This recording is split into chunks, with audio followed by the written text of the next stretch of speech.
Thank you and welcome to the show this morning. The topic this morning is Tennessee State University, and we're fortunate to have with us the president of Tennessee State University. And of course, Dr. Glover, let me welcome you to the show this morning, and to remind our audience that your name is Dr. Glender Glover, the president of Tennessee State University, and we might say that you've been a very, very active president at Tennessee State University, and some of our audience have asked for you on many times since you've been here, and we're just glad to have you here now, and so that they'll know that we made an attempt to bring Dr. Glenda Glover to our television show, and she simply represents the latest of all of the presidents that our audience has had an opportunity to meet on this particular show, and so we're just glad to have you here. Dr. Glover, before we start, let's see if we can give our audience some background information of your background, your education, and some of your experiences before you got to Tennessee State University, and then after that we'll have a break, and then we'll come back and deal with some of the aspects. Certainly. Thank you very much. It's an honor to have a conversation with you. I always enjoy speaking about Tennessee State University. It has become my favorite subject in the last 2 years. My background, I was born and reared in Memphis, attended public schools in Memphis, Tennessee State undergraduate, finished in 1974. It's just a real honor and a real blessing to come back to the very grounds, the foundation that gave me my start, to now come back in such a wonderful leadership position. It's just an awesome, awesome experience. But on the way to Tennessee State, of course, I went back and got a master's degree from Clark Atlanta, a doctorate from George Washington, and a law degree from Georgetown. And my background also as an accountant. As a professional, I'm an accountant by profession, CPA. And so we need all of those skills into one to come back now to TSU as the president. And thinking in terms, Dr. Glover, of coming to Tennessee State University and your first experience coming as a student to Tennessee State University, what did you know about Tennessee State University before you arrived here? And certainly not knowing that one day you would be the president of Tennessee State University, but what were some of your thoughts in terms of the opportunities that you felt that you might have had? Well, as a student, math, I was a math major, and I wanted to be in the honors program, so I graduated with honors and just had a lot of experiences with the honors students and the types of opportunities that a school like TSU offered. I spoke with various companies. I never thought about teaching really, because I was so interested in going into the corporate world. Higher education came later on in my career, but most of my experiences were public speaking, dancing, doing things that students do on campus, being involved with the paneling council, those types of activities. So you arrived at Tennessee State University as a freshman student in what year? And give us an idea in terms of your impression about Tennessee State University. Oh, I loved it at first sight. I got there, you know, students make decisions based on some form of academic programs. I wanted to major in math. It wasn't so much the math program, it was the individuals that I knew who had attended Tennessee State and had done so well in their careers and were influencing me. And it was excitement about having been a student at TSU, and they came back to my church and my community, and they talked it up. So I said, well, let me just go and see what they're talking about. And then my parents could not afford to send me out of state to somewhere else, so I had some limited options at that time, and I chose TSU because I saw what it offered, both educationally, socially, with the versatility that was there. I just enjoyed it all. And so you landed at Tennessee State University as a freshman student in what year, Dr. Glover? 71. Now, who was the president of Tennessee State University at that particular time? Dr. Torrance. Dr. Torrance? Torrance, yes. So what did you think about Dr. Torrance and the faculty that you met at Tennessee State University? Well, the faculty was so caring and nourishing, I mean, nurturing. And Dr. Torrance was very accessible.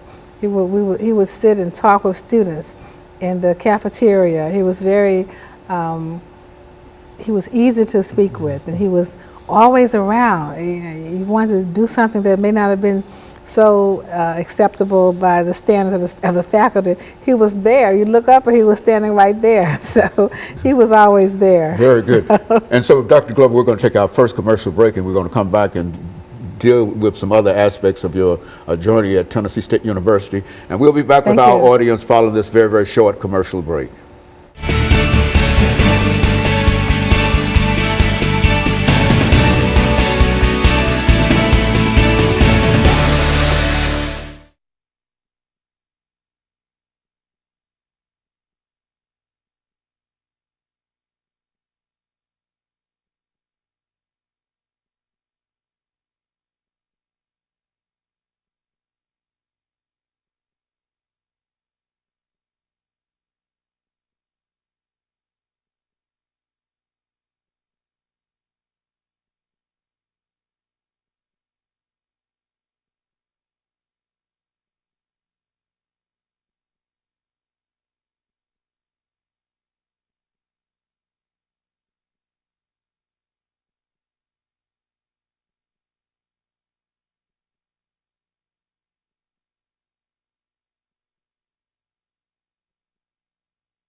Thank you and welcome back to the second segment of the show for today. We're talking to Dr. Glenda Glover, the president of Tennessee State University, and she's given us some information in reference to her background, education, and experiences. And now she will talk about coming to Tennessee State University. Some of the individuals that she met at Tennessee State University had influence upon her, and how she was able to achieve academically at the institution at a time when many people felt that these kinds of institutions were not doing what they ought to do. Talk about it from that perspective. Well, from an HBCU perspective, the first thing I had to decide was, am I going to attend HBCU, yes or no? So I made that decision that I wanted to attend HBCU, Historically Black College, and then Tennessee State rose to the top of the list. And then coming here, I met so many wonderful individuals, the faculty, staff. Of course, I have five that always come to mind. Of course, two are deceased now, the two Gassaway sisters, Dr. Sadie Gassaway and Dr. Pearlie Gassaway. But the Williams, Dr. McDonald Williams and Jamie Williams. They've both been in that seat. Yes, they now live in Atlanta. And they were so tremendously influential in my life, in my career.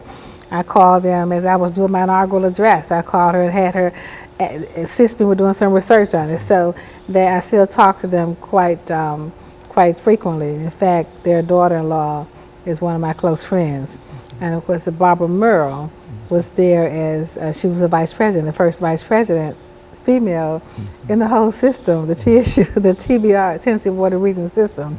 So she's become, she was a close friend of mine too. So those were some of the folk who were influential while I was at TSU, and who are still living and having fun, not about to do anything. They're not even sick at all. So those were some of the wonderful mentors that are very, very influential to me. Have you thought about being the president of Tennessee State University now and sort of incorporating some of the things that you learned under their leadership in reference to dealing with faculty and staff and students now? Has that had any impression on you at all? Well, the fairness aspects. You pick up in the fairness, and you want to make sure you operate with a strong sense of integrity at all times. Well, I noticed that there was an element of fairness about Dr. McDonald Williams in our honors programs classes, and he was no nonsense. He was, so those are the kind of things, the strict love that, some folk call it tough love, but there's a strictness that you apply as you love and mentor students. So I saw that then, and I see it now in many of the faculty that we have, which is a good thing. And it's very encouraging in terms of being able to replicate that kind of attitude that they had toward your students now. It is, and then you apply some of your own characteristics and traits that you've picked up, in the business world. Being a CPA and being a lawyer and an educator, those three work so well together as you at the top leadership position, because you see things with a bigger picture in mind, and you're able to dissect mentally much quicker. So, and I find myself analyzing the smallest the smallest sentence that's brought to me when it comes to finances. So that is very important because, as you know, many of our universities are looking for additional funds. So we have to make sure you can quickly make decisions about how to best employ the funds that we have. And you think that the very fact of you being an accountant as well as a lawyer helped to enhance your ability to be able to deal with some of the problems that absolutely, absolutely. As an auditor, I know that most problems are not so much from breaking the law or misappropriating or doing acting in an inappropriate manner, is not knowing the rules in the first place. I think the legal profession has made me learn how to read rules and laws more closely and understand them much better.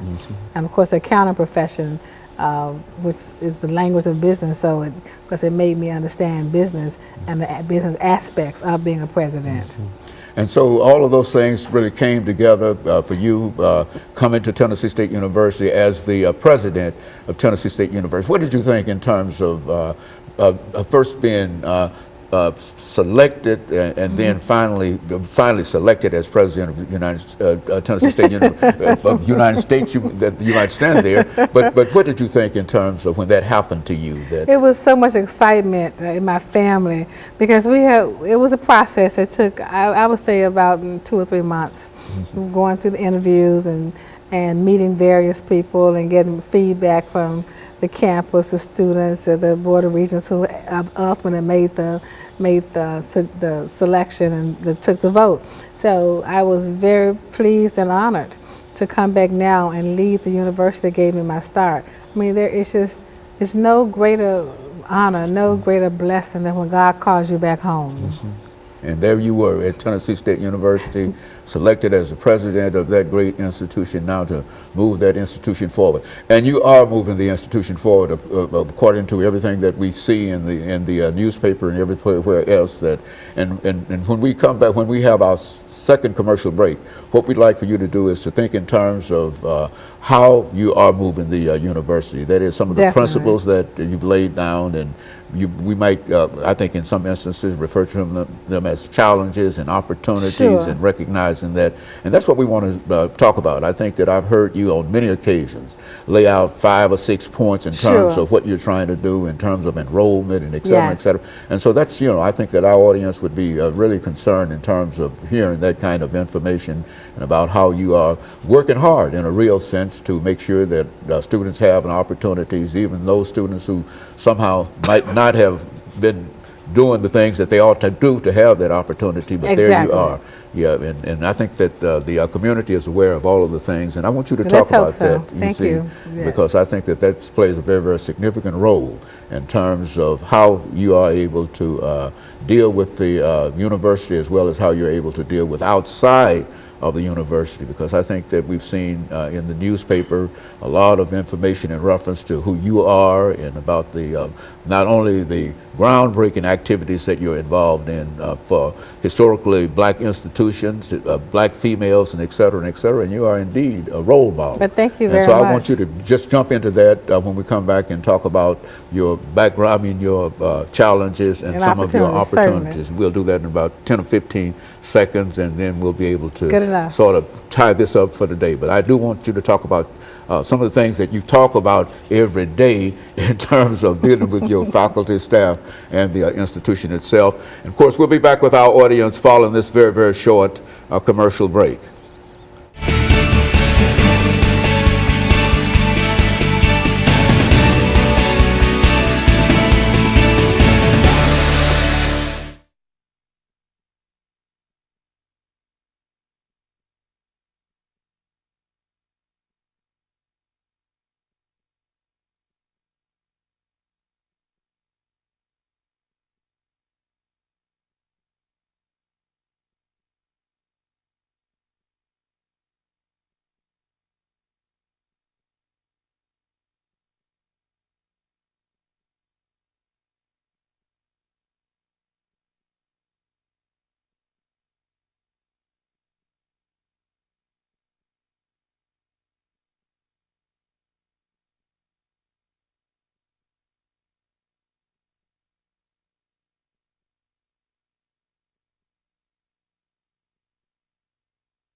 Thank you and welcome back to the final segment of the show for today.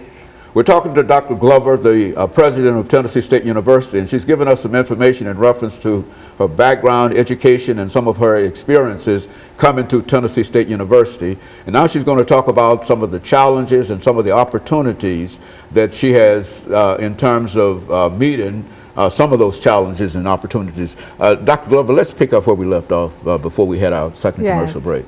I was telling you how pleased and just appreciative I am to the Nashville community for being so receptive and so supportive of the endeavors of TSU.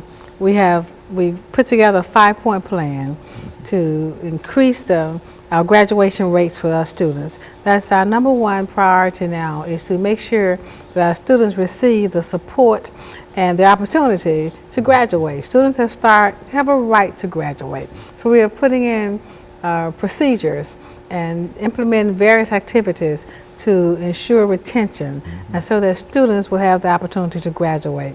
Because the new model now is not the number of students that you have. Of course, that's important because tuition revenue is always important, but the number of students who graduate. Now, funding is based on students who graduate. It's performance based now. So that's very, very important.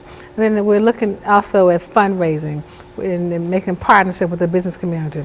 We've made about 100 partnerships over the last year, and some have resulted in financial resources, some other resources. We have anonymous contributions that have come in. So we have really been hitting that ground running, beating the bushes to meet the corporate community, to partner with them, to show them that we have the students. Our partnership is based on students and the expertise of our faculty, and hopefully that you will respond with sponsorships and partnerships with us. So that's been a fun fun game for us for a year now. And so that's quite a bit of activity that you've become involved in terms of fundraising.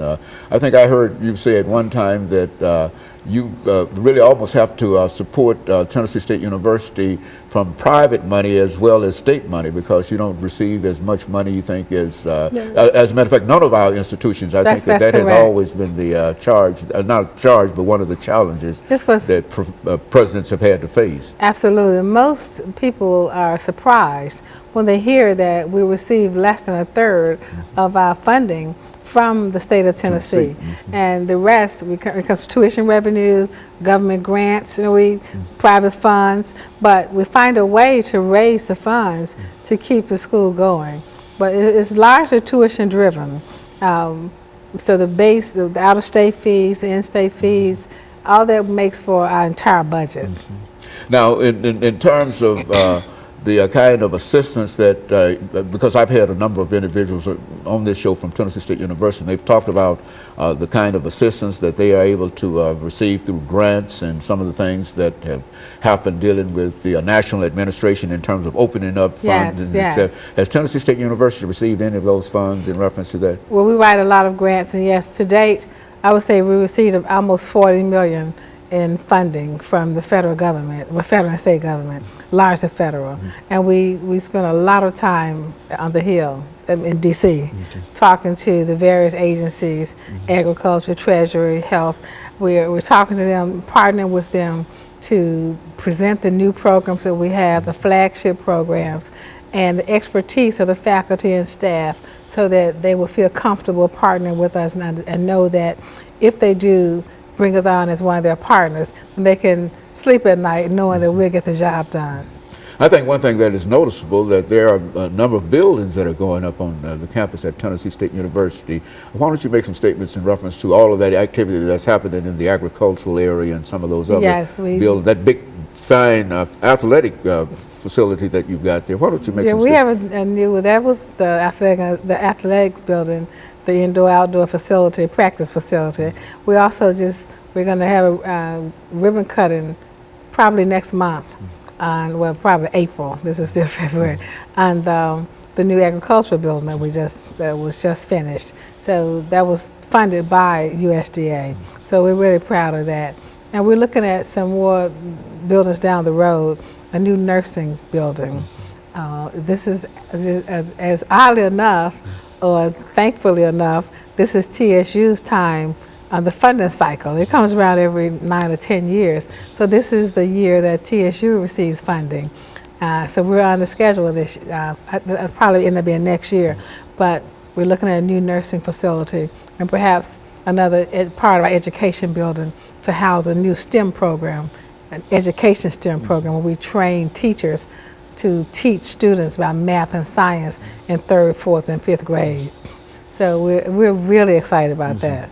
That STEM program, I've heard a lot about that program and engineering and all of all these other activities, and the idea is to increase the number of graduates in these areas. We want to, the whole STEM initiative across the country is to increase the number of African American graduates in the sciences and technology and engineering and math, because that number is woefully low. And with the added emphasis from the President Obama on down to the high schools, we're trying to emphasize the STEM areas to get the analytical thinking, the strategic thinking, the thought processes to help as we increase our national scores on exams. Tennessee recently was rated the most improved state in K through 12. So that was very, very impressive and very phenomenal for Tennessee, and we were pleased to quote that statistic everywhere. But we're looking at how can we as TSU help to improve the educational status of our state and of course our country. There's an educational crisis across the country, there's no secret. So we believe teaching STEM and math early, we're training teachers on how to teach math and science very early. It's one of the ways to assist us, and then going to a common core curriculum where those standards will assist us in getting our students what they need as far as developing the types of the knowledge and the skill set, the basis they will need to know. So we're excited about some of the new paradigms that's coming about in education, K through 12, that will feed into higher education. You know, there's one question that I always raise whenever we have a person from Tennessee State University, and that has to do with the lottery funds. Are you receiving any of that lottery money from the state?